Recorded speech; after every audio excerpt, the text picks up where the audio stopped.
What is up, YouTube? It's me once again, back with another Raw review. 3 on the bounce. Aren't you lucky people?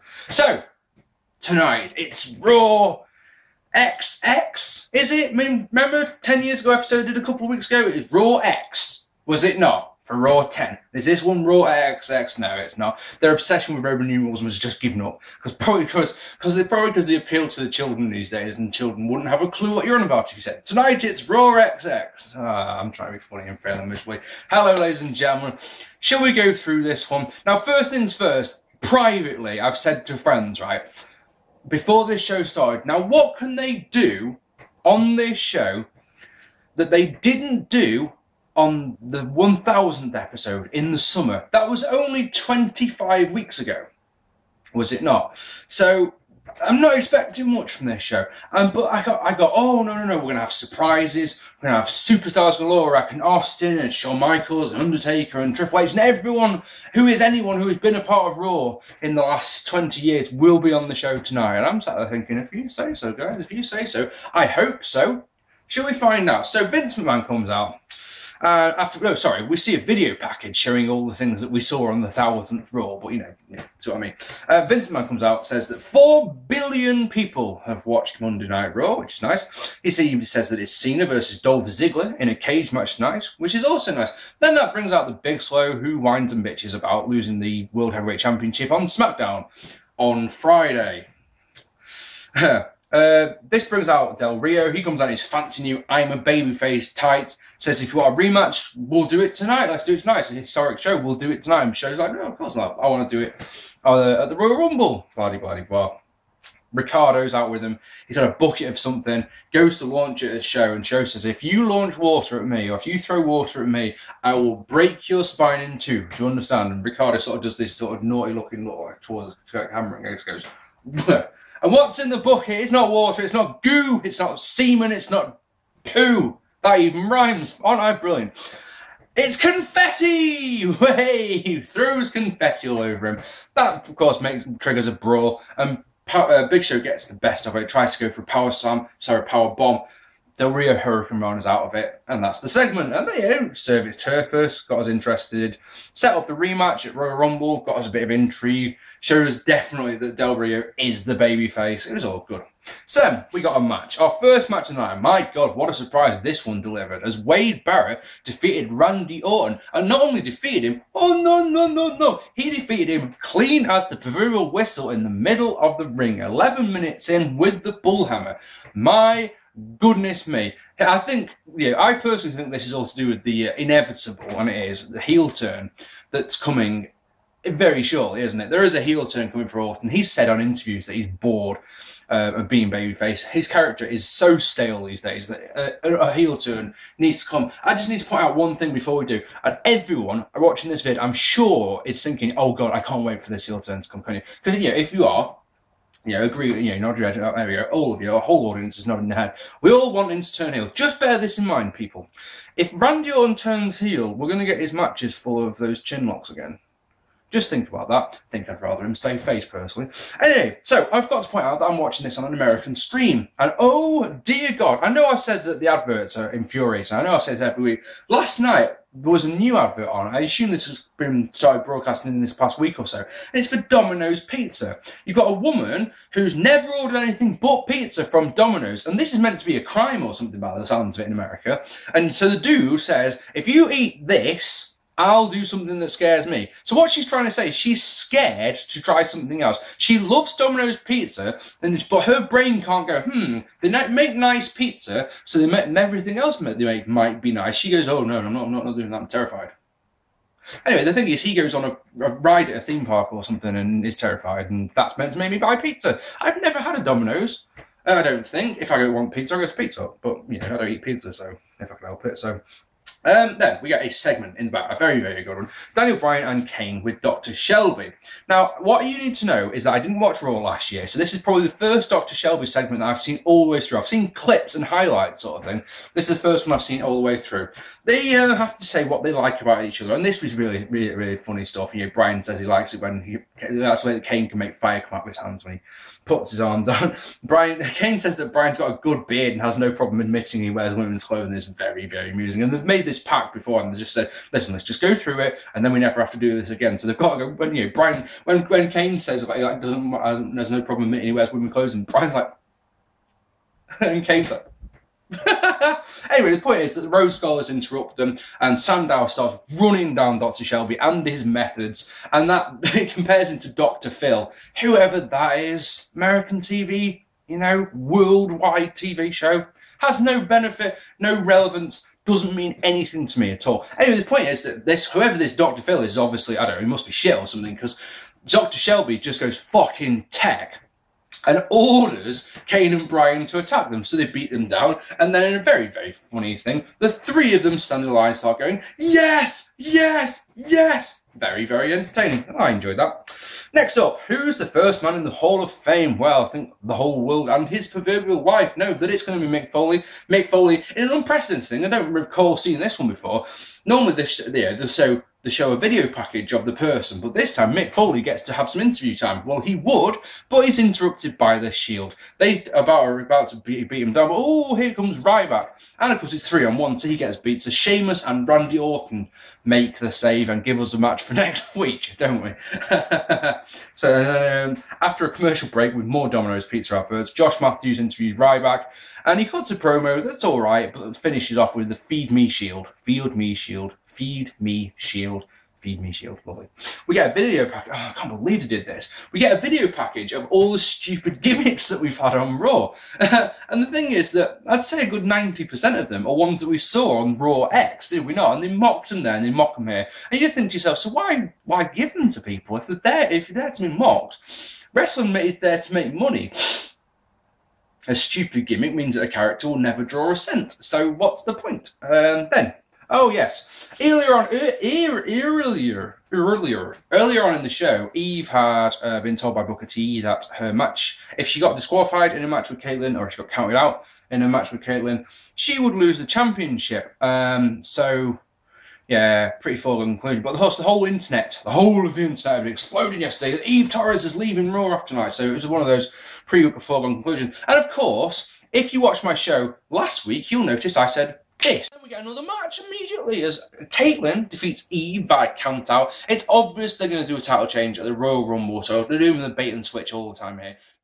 So, yeah, just to prove me wrong, thank you, Eve. She decided, instead of listening to Mark P and say, yeah, I'm going to do the title change at the Royal Rumble, I'm just going to fucking leave the company. Cheers for that one, Eve. Cheers for that a lot. The match was actually not too bad at all. Best Caitlyn match I've seen for a long time, and it really helped by the fact that the crowd, who were fucking awesome on this show, I just pointed that out. I'll probably say this again later on, but they really were into the match. And when the title change occurred, the spear that Caitlyn hit wasn't the greatest looking spear I've ever seen by any stretch of imagination, but the crowd went mental for it, and they reacted well to the title change. I just do not understand why they couldn't drag it out for 13 more days and do it at the pay-per-view where it would have made more sense, but, you know, that's just me. Anyway, so then CM Punk defeated Brodus Clay in a short match, and in one of those highly things about the crowd that, you know, that no matter what they do, no matter what they seem to do, the fans just refuse to boo CM Punk, don't they? Just won't. How like this one? You know, belly space suplex by Brodus Clay, I suppose. Punk winning with the Anaconda Vice, though. I like that one. And yeah, he then cuts a promo about how it's a fact that no one can beat him. But we then get a vid. I didn't need to see this. A video of not the great matches, the title changes we've seen, anything like that. We get a vid of the vehicular, because that's how you Americans say it. It's not vehicle or vehicular. It's vehicular. Vehicular. How would we say it though? Vehicular. Vehicular.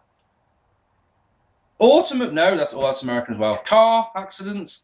Vehicular mayhem, we'll call it. I like that name. I've got a level on Halo called that. Yeah.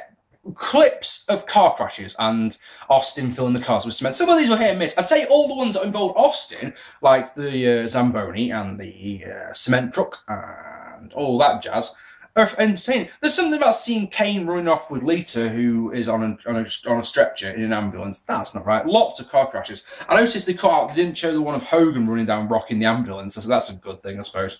Didn't need to see that at all. Anyway, in the back, Foley bumps into the Rock. And they're just getting going, and they're sparring, and they're talking, and it's all good, and finally, and all that. Vicky Guerrero interrupts and makes them shut up, basically. And Foley's like, "But come on, I was expecting you to lay the verbally lay the smackdown on her, even." And Rock says, "There's a time and a place. What you need to do is you need to trust me." And Mick, quick as a flash, goes, "You rock bottom me last year." And Rock, even quicker, goes, no one remembers that, and carries on with the promo. That was my favourite thing of this year so far. That little moment that took 2 seconds was priceless, and it shows it's one of those times that these two have got perfect comedic timing with each other, and that they're good mates, and they are brilliant. Absolutely love that. 3MB defeated Sheamus in a over-the-top challenge match. It was a handicap over-the-top challenge, and basically it's Rumble rules. You have to go over the top rope to be eliminated, and this one was, you can probably imagine how this one was going to go. It's everyone gets owned, and then 2 of them, which is Mahal and Drew McIntyre, basically launch Sheamus out so that Heath can win, and then they all get bro kicked once again. Happy days. In the back, Cena cuts an absolutely horrible promo, and it doesn't go anywhere. Everything he's saying, you sat watching going, I've heard better promos from the Ultimate Warrior than this. And I'm not joking there. I'm not trying to say that to get a pop at you guys or anything. That's just the truth. Anyway, oh god damn, we get Miz TV with Ric Flair, and I don't know about you guys, I've really gone off Ric Flair since his retirement, since he did all the shite in TNA. I watched a round table episode recently about factions, and I've got to say, if you've never seen the Legends of Wrestling round table vids on WWE.com, they're on the on-demand service. My god, they're amazing. I've got every single one of them. I've torrented all of them. They are absolutely magnificent. But there's 2 that have got Ric Flair on, and I can't watch them because Flair is the most overbearing, obnoxious prick on them. And everything, the world revolves around Flair. And I find myself turning off. I find myself tuning out. And the same thing happened with this, because it's just one of those, oh, would you go away? And eventually, the whole point of this Miz TV segment, and Miz is awful as a babyface. I just need to point this out. He's the type of babyface that, again, he just makes me zone out. I'm not interested. I'm not going to cheer this guy, am I? And it's just shite. Just really poor. Whole point of this is that Antonio Cesaro comes out and he basically gets figure forward by the Miz, which is like, oh my god, really? Mildly amusing at best. And then they drop elbows on the jackets. And I understand that Flair used to do this in WCW, which hasn't existed for fucking a decade now. But, mildly amusing at best. Some people probably really love this, and I'm going, shut up, Mark. But, I didn't enjoy it. Then Daniel Bryan defeated Cody Rhodes in short order. Cody had worked the knee, but stops the showboat. Eats the yes/no lock. About a minute. Incidentally, neither Cody Rhodes or Damien Sandow got an entrance on this on a 3-hour show. Brilliant. Can't go wrong with that, can you? And then, on the WWE app, Eve quits, which is nice. So, we go into the last hour of the show, 2 hours in, and we've had precisely no big surprises, no big returns, and, well, nothing of any significance, really, have we? But here's the last hour, and this one's going to save it. In the back, AJ talks about weddings. We see footage of Edge and Lita's wedding, Triple H and Stephanie's second wedding, and the AJ and Bryan wedding footage. Yay, happy days. And then, and it's something that bothered me a lot, John Cena defeated Dolph Ziggler in the main event, which isn't the main event because it's not in the main event slot, but in the main event, in a cage match. Now, this match I really enjoyed. This is easily a 3. I don't do ratings for TV if I can help it, but it's easily a 3-star match, maybe higher. Crowd were all into it. There was near falls aplenty, but the wrong person won. Once again, John Cena wins the match, and I do not get this. I do not understand why they're doing this one-sided feud, which by the looks of things is going to have absolutely no blow-off. I mean, what's the payoff here? They have a match on at the pay-per-view, Elimination Chamber, for example. They have a match there, a one-on-one match, well, again? So it's a feud which literally has, because Dolph isn't winning, and because there's no championships on the line, there's only the pride, there's just no point in it. I love Dolph. He's one of my favourite people in WWE. I think he is an absolutely incredible performer. I think he is so very wasted at the moment in this role. I really genuinely do. And I just don't get it. I just do not understand it at all. Match was fantastic though. Really enjoyed it. Wrong person won. And then finally, we get the Rock concert. And I don't think it was a concert at all, personally. It was a song about Heyman and his small penis that was mildly amusing. It was a song that was You Look Horrible Tonight, aimed at Vicky Guerrero. High fucking hilarious. And then Rock does what he does, goes into serious mode, calls out CM Punk. Punk comes out, and you know, Punk basically, Rock just said, nice and simple, in 13 days, I'm going to beat you for the championship. He is going to beat him for the championship. That's my prediction right now. And I'm going to be very happy boy when he does. There's a lot of people out there who hate The Rock. A lot of people go, me, part-time, Roddy, he comes back, Roddy, makes lots of money for WWE, so why do you care? Simple as. Just look at it like that and go, meh, he'll get the belt back eventually, and just roll with it. Don't get so angry about it. So many people on Facebook, on Twitter, here on YouTube, rah, about The Rock. And I'm the guy, and I'm a Rock fan, and I just sit back and go, funny stuff to be sure. Anyway, they end up brawling, and here are the surprise appearances. You ready for this one? We get to see, right? Do we get to see Austin? No. Do we get to see Shawn Michaels? Hell no. Do we get to see The Undertaker? God no. We get to see, you ready? Hold on tight. You're holding on tight. Deep breath. And out. Fit Finlay, Jamie Noble, Arn Anderson. Well done, WWE. Well done. This was an alright show. It wasn't as good as last week. It was better than the New Year's Eve one, wasn't it? Because it just was. You can tell it's WrestleMania season, and the build to WrestleMania is coming. It's not too bad, but let's put it this way. It was better than the 10th anniversary show, wasn't it? But saying that, if I grabbed my camera now and gave you a close-up of my testicles, that would be better than the Raw 10 show, wouldn't it? It'd be more interesting. Probably feature more wrestling as well, as my crabs, fucking attack each other over the biggest pube or something. Why do I say shit like that? I don't know. Anyway, the point is that this show will be forgotten in weeks' time. In a week's time, in 2 weeks' time maximum. It will be completely forgotten. As a Raw, as just a standard Monday Night Raw, it was alright. As a 20th anniversary show, it's fucking shite. I've been Mark P, ladies and gentlemen. I'd love to know what you thought of Raw down below. If you haven't already, hit that subscribe button. My next vid will be in 2 days' time, and I'll be doing a WWE Royal Rumble 2003 review as part of my 10 years ago series. I know there's a lot of people looking forward to seeing that one, because it's Triple H versus Steiner. Oh, yes. Oh, yes. I've been Mark P. Thank you very much for watching, and I'll see you all very soon. Take it easy, guys.